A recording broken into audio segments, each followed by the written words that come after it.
RRB NTPC result 2022 को लेकर के अभ्यर्थियों की जो मेहनत है वो रंग लेकर के आई है और अब जो इसका परिणाम है वो पुनः संशोधित कर करके जारी किया जाएगा।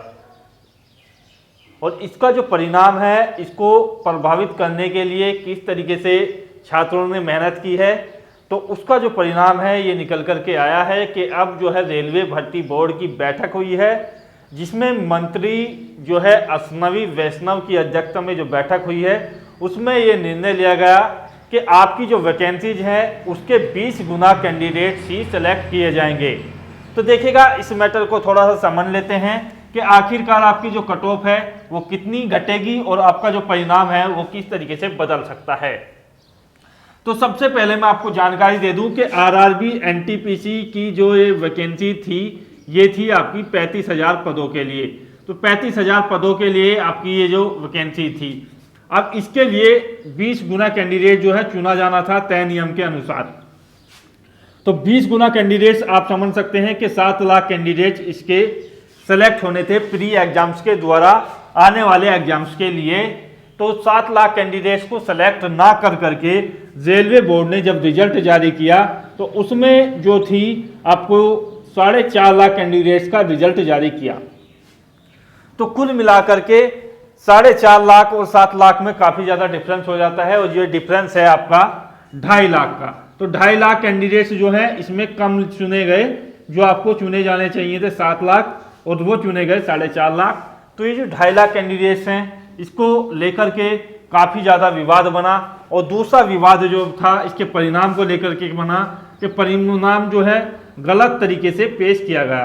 गलत तरीके से मतलब ये है कि इसमें काफी अभ्यर्थी ऐसे थे जिनका रिजल्ट जो है कई जगह आया है, अर्थात एक ही अभ्यर्थी जो है 3-3, 4-4 जगह भी काउंट हुआ है, जिसको लेकर के लगभग यहाँ पर ज्यादा अभ्यर्थियों के साथ हालांकि ऐसा नहीं हुआ है, लेकिन 20,000 के आसपास आप समझ सकते हैं इसमें अभ्यर्थी जो हैं एक्स्ट्रा और ऐड किए जाएंगे। तो ये अभ्यर्थी आप ये मान करके चलिएगा 4,30,000 के आसपास जो है अभ्यर्थी इसमें सेलेक्ट किए गए हैं। 20,000 अभ्यर्थी ऐसे हैं जिनकी रिजल्ट में खामियां हैं, जिनको 2-2 बार जो है रोल नंबर वाइज यहाँ पर पेश किया गया था रिजल्ट के अंदर। तो ये प्री एग्जाम से इसमें केवल एक ही बार एक ही अभ्यर्थी का नाम जो है आना चाहिए। तो ये भी बड़ी दिक्कत थी जिसको लेकर के प्रोटेस्ट हुआ, चाहे आपका प्रयागराज हो या बिहार हो, अन्य राज्य हो, जिस पर जो है अभ्यर्थियों पर लाठियां भी बरसाई गई। आप लोगों ने पहले भी देखा होगा, हमने भी चैनल के माध्यम से इस चीज़ का विरोध किया था। और यहाँ पर जो है बड़ा मुद्दा ये बना था आपके लिए, क्योंकि इस तरीके की जो भर्ती थी आपकी 2018 से लेकर के अब तक इसका जो है पहले तो एग्जाम्स नहीं हो पाया। एग्जाम्स हुआ तो उसके लगभग काफ़ी समय पहले एग्जाम्स हो चुका था और उसका रिजल्ट प्रस्तुत नहीं किया गया, जिसको लेकर के अभ्यर्थियों ने फिर से धरना दिया। और तीसरा जो धरना दिया गया वो इस परिणाम को लेकर के था जो रेलवे भर्ती बोर्ड की ओर से बिल्कुल खामियां रखता हुआ बनाया गया और इस परिणाम में बहुत ज़्यादा त्रुटियां थी, जिसको लेकर के अभ्यर्थियों ने धरना प्रदर्शन किया और सरकार के नुमाइंदों ने प्रशासन की ओर से अभ्यर्थियों को खदेड़ने का प्रयास किया गया, जो काफ़ी निंदनीय था। क्योंकि वो लोग तो अपनी मांग को लेकर के, अपनी जो औपचारिकता थी उसको लेकर के यहाँ पर आए थे, क्योंकि सभी चाहते हैं कि उनको रोजगार मिले। देश में रोजगार सबसे ज़्यादा महत्वपूर्ण है। रोजगार के बिना यहाँ जो है जीवन एक तरीके से नरक है और इसके लिए सबसे बड़ा भर्ती बोर्ड रेलवे है, जो वैकेंसी नहीं निकालता है और वैकेंसी निकली भी तो उसका ये परिणाम भी आप लोगों ने गलत कर दिया। तो यहाँ पर अभ्यर्थियों के लिए अब जो है जिस तरीके से बोर्ड की बैठक हुई अश्विनी वैष्णव की अध्यक्षता में, तो उसमें डिसीजन लिया गया कि आपको जो है यहाँ पर 7 लाख कैंडिडेट्स ही चुने जाएंगे। तो कुल मिलाकर के यदि हम बात की जाए तो 2,50,000 कैंडिडेट्स तो आपकी यहाँ से बच जाते हैं। यदि 4.5 लाख में से घटाए जाएं तो 2.5 लाख कैंडिडेट्स तो आपके यहाँ से बचते हैं और लगभग 20,000 कैंडिडेट्स इसमें और ऐड कर लीजिएगा जिनकी खामियां बनी गई है। तो रिजल्ट को जो है पूर्ण रूप से दोबारा प्रस्तुत किया जाएगा। तो कुल मिलाकर के 2,70,000 अभ्यर्थी जो है नए इसमें शामिल होंगे। अब सवाल ये उठता है कि आपकी जो कट ऑफ है वो कितनी यहाँ पर घट सकती है, क्योंकि आप समझते हैं कि नए अभ्यर्थी ऐड तभी होंगे तो उसमें जो है कट ऑफ भी आपकी घटेगी। जो आपकी कट ऑफ है वो विभिन्न बोर्ड के अनुसार अलग अलग है, तो मैं आपको बता रहा हूँ कितना प्रभावी होगा, किस तरीके से होगा।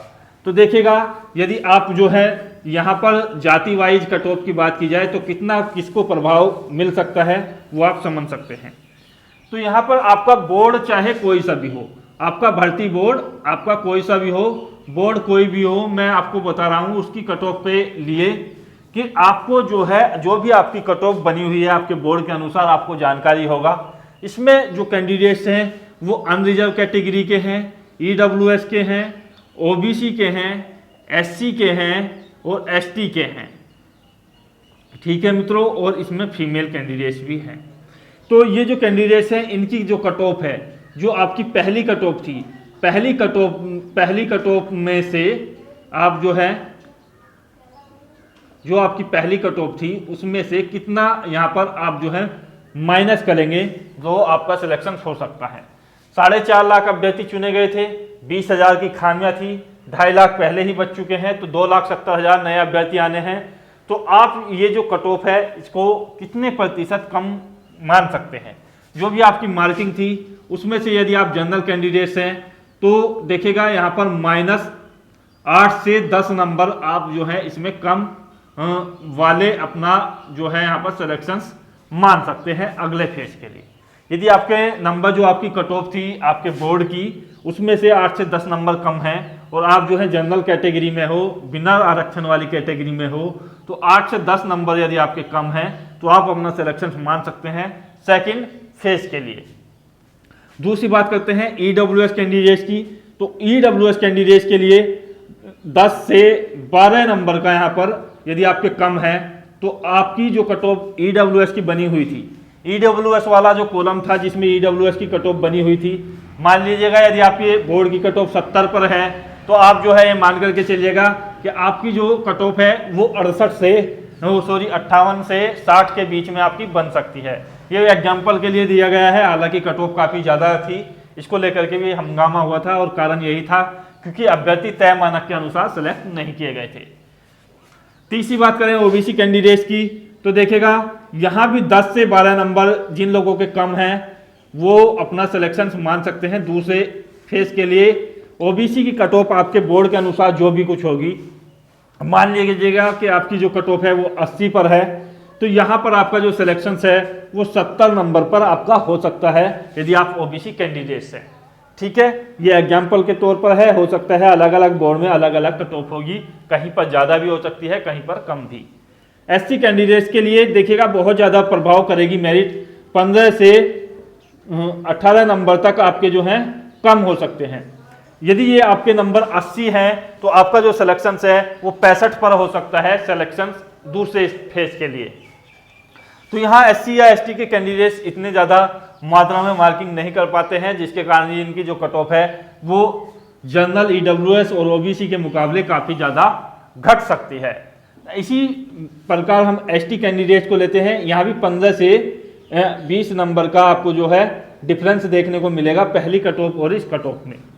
और यही रीजन है कि फीमेल कैंडिडेट्स को भी 15 नंबर तक जो है प्रभावी माना जा सकता है। 12 से 15 नंबर जो है फीमेल कैंडिडेट्स की कट ऑफ के भी घट सकते हैं, आपकी पूर्व कट ऑफ जो भी है।